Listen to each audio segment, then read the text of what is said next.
Hey, folks. Hello. Hello. Woo. We're sitting here in the aftermath of 24 Season 7, Episode 16. Bad hair, great episode. Otherwise known as Tony versus Jonas. It's killer, man. No, I was actually really looking forward to this episode because there's been, of course, the preview teaser. Which I didn't see, you know, yeah.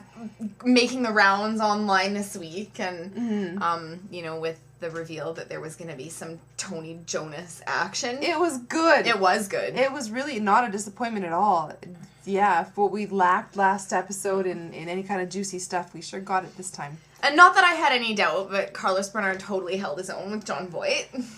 There was a moment there, remember when I leaned over to you and I was like, look at his eyes. I like know, when yeah. he was being held up against that fence and his, just beautiful. Yeah, the look on his face when Hodges said, yeah, I know, you know, I've read your profile, you've had some tough breaks. Yeah. Tony just looks at him like, you don't even know the half of it.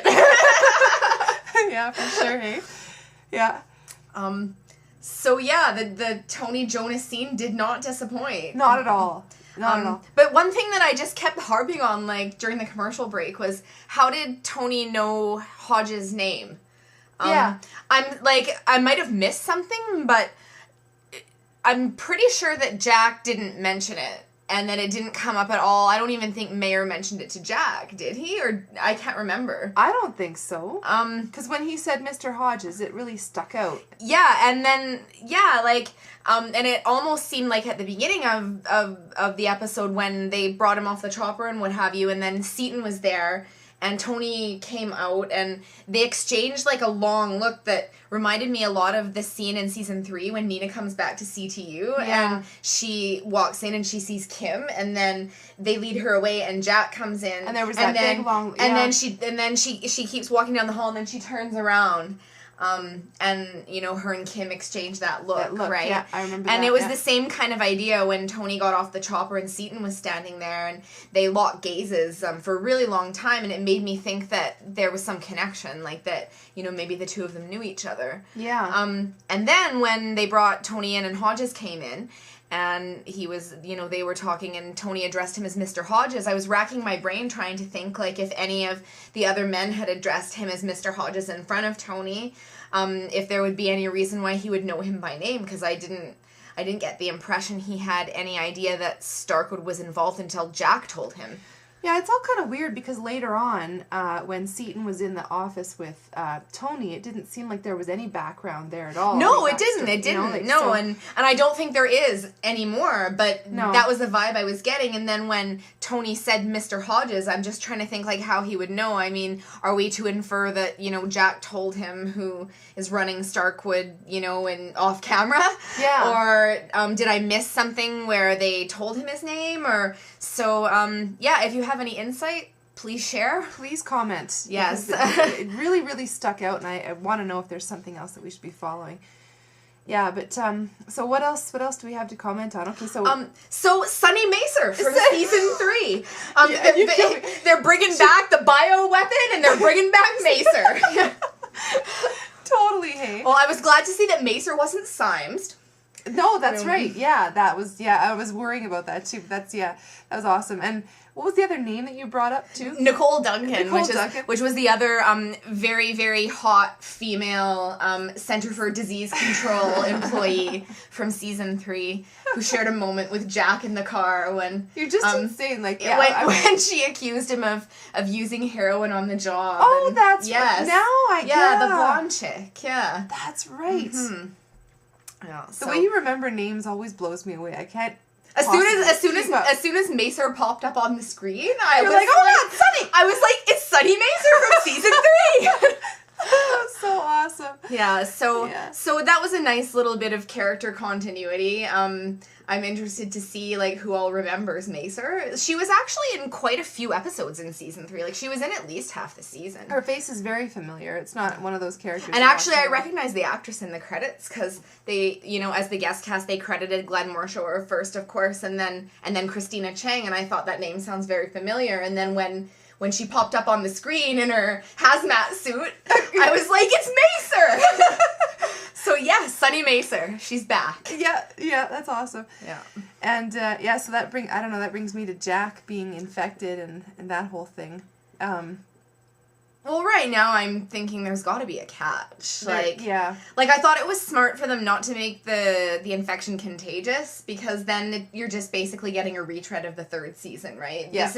I think they're going in a little bit of a different direction with this, in that the fact that it's a bioweapon maybe isn't necessarily the biggest factor about what's going on right now. Like, it's just the means by which, you know, the terrorist threat has emerged, but it seems like they're going in a direction that's less focused on the effects of the weapon, the actual weapon, and more towards the mechanics of what's going on between Starkwood and what's going on between the government. That is an excellent thought. Yeah, and that's really refreshing, because we can't have the same thing, and everybody, you know, snotting out the nose and bleeding and everything, because that would draw focus away from this idea that this real strategic focus that's going on right now. I agree. Yeah. And that's where the real intrigue lies, and why we're so compelled by this whole Jonas thing. All very game strategy-ish, all very strategic, and I really like watching it. And it's a really great twist on it. So we were talking about that whole Jack thing, and you know, whether or not it's going to be fatal for him, and probably not. And no, I'm definitely thinking there's got to be a catch somewhere here. Like, you know, they're saying that he's going to die in a couple of days. But we all know, you know, maybe we don't all know, but, you know, it's definitely out in the media that the 8th season is intended to take place about 6 weeks after the 7th season ends. So, I mean, we know Kiefer Sutherland's going to be in it. We know Jack's going to be in it. So, obviously, he's not going to end up dying. I was really happy he was infected, though. That made me happy. I was refreshed. I'm like, yay, he didn't just squeak out, right? For sure, yeah. And I actually thought it was really interesting, like, because of the fact that he was infected, and you know, he basically at the end of the last episode just kind of was sitting there waiting for the FBI to come and pick him up, and then in this episode he goes back to their offices. It was kind of an interesting role reversal and change of pace, because usually it's Tony who's the one who's like back at home base, like, you know, wringing his hands, wondering what's going to happen in the field, and you know, not having any control over what's going on, and it's Jack who's out in the field, like, you know, executing, right? And in this episode it was reversed, and you know, Jack's the one who's stuck at the FBI, who's sick, who can't do anything, and Tony's the one who's, you know, getting the action going again. And so I like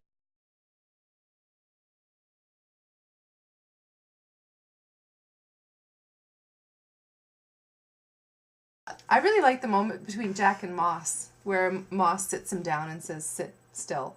You can't be going out there." And yeah, it was a real honest moment. It brought Jack out of his automaton Jack mode. Yeah, and it brought Larry out of this kind of sanctimonious, you know, being an asshole mode. Yeah. Right? Yeah, it was really refreshing, I thought. Yeah. Actually, Larry had 2 really good scenes tonight, which was obviously the one you mentioned with Jack, and then the one with Renee, which is kind of like the same, you know, on the same point, right? Where he apologized to her and said, you know, I should have trusted you more, and then he said, but you should have trusted me more, and then she said, yeah, I should have. Yeah, that was a good scene. That, I felt, kind of propelled this tension between them and kind of backstory between them forward a little bit more. Like, there was definitely some chemistry between them that I think went beyond friendship, don't you? Like, not only from him, but also from her this time. Yeah, there was definitely something going on. And then having Jack be so much a part of her heart now.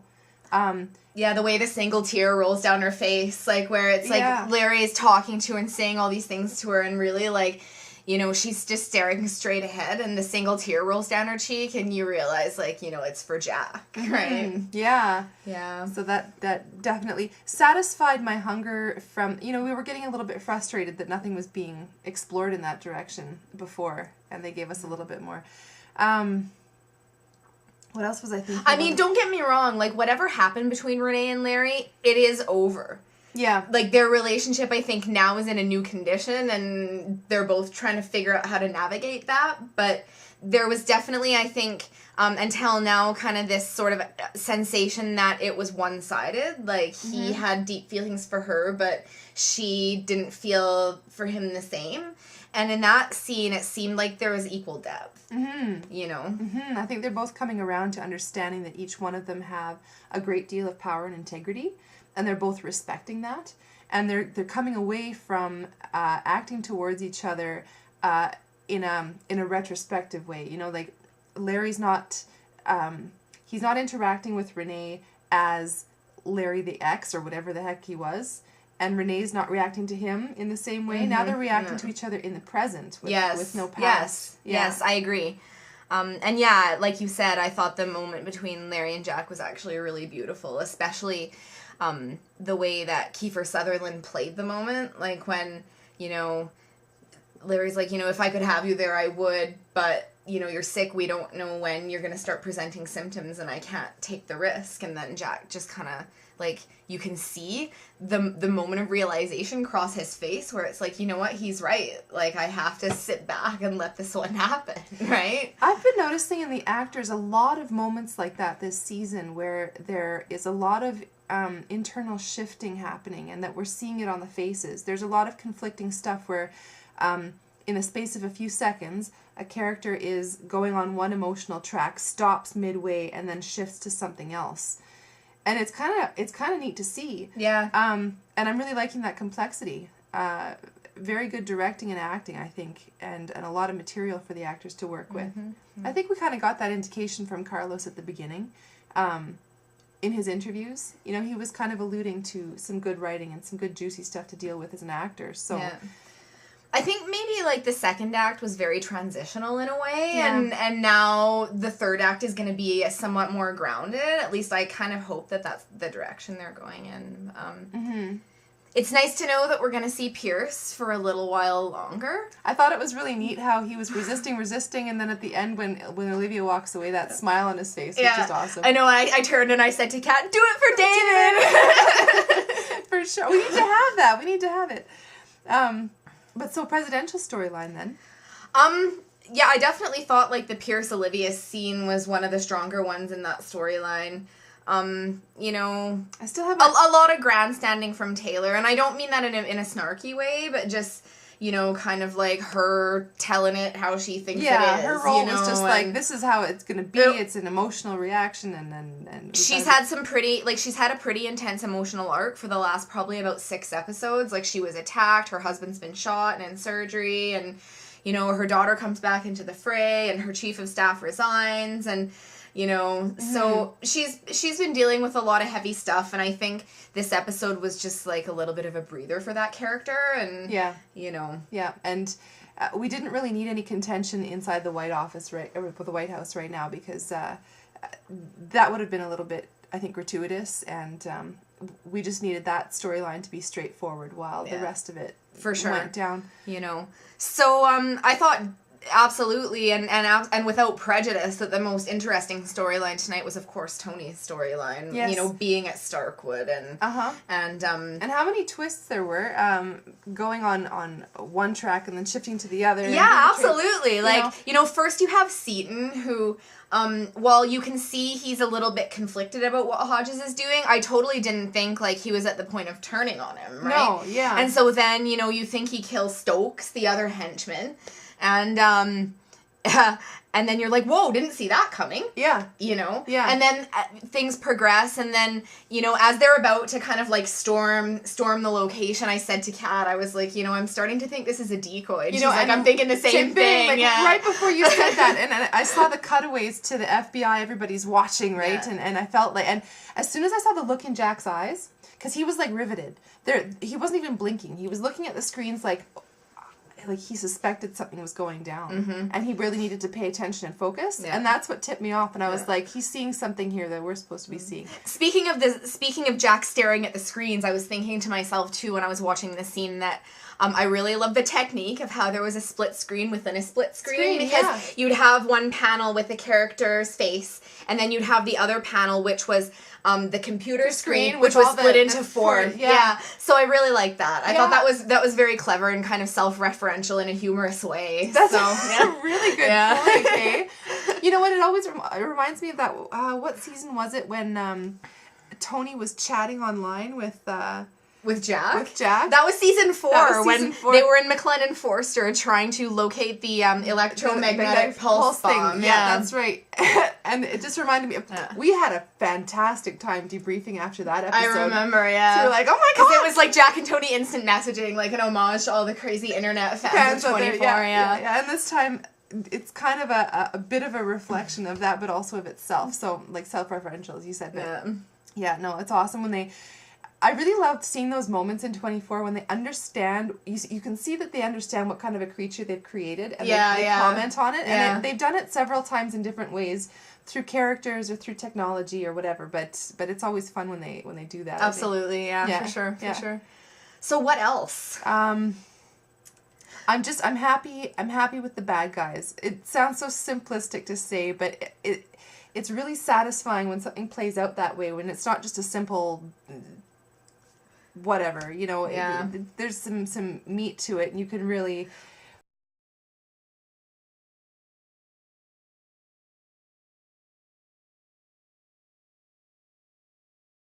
Well, I'm really fascinated by how the episode ended, where basically you have a private corporation and, you know, a government agency about to face off, because the lines between, you know, where civil liberties end and where, you know, protecting the country begins is starting to blur really badly. And I mean, obviously, the Taylor character addressed that when she was talking to Olivia about how, you know, I think her exact words, well, not her exact words, but to paraphrase, where we've created a monster and we've been feeding it for years, right? And this is it's a bit of a zooming out, a bit of a macro focus compared to the micro focus of the interpersonal lines that are happening, the question of torture, personal freedoms and liberties versus, you know, the mission, the necessity of intervention there through torture, and then you kind of pull the camera out, and now you see it on a more sociological level. Mm-hmm.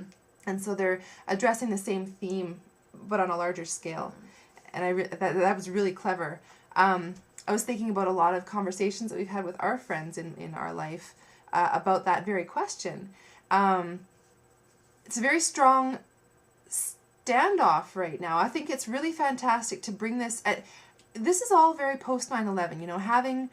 Well, 24 is post 9/11 period. But this one seems to be really crystallizing that idea. You're right, It seems like they're starting to understand, you know, with all this reflection, all this time to really, all the backlash and the postulating about, is this on our own home soil, is it from our own people, blah, blah, blah, etc. Now they're really starting to comment on that whole idea of what is the United States about,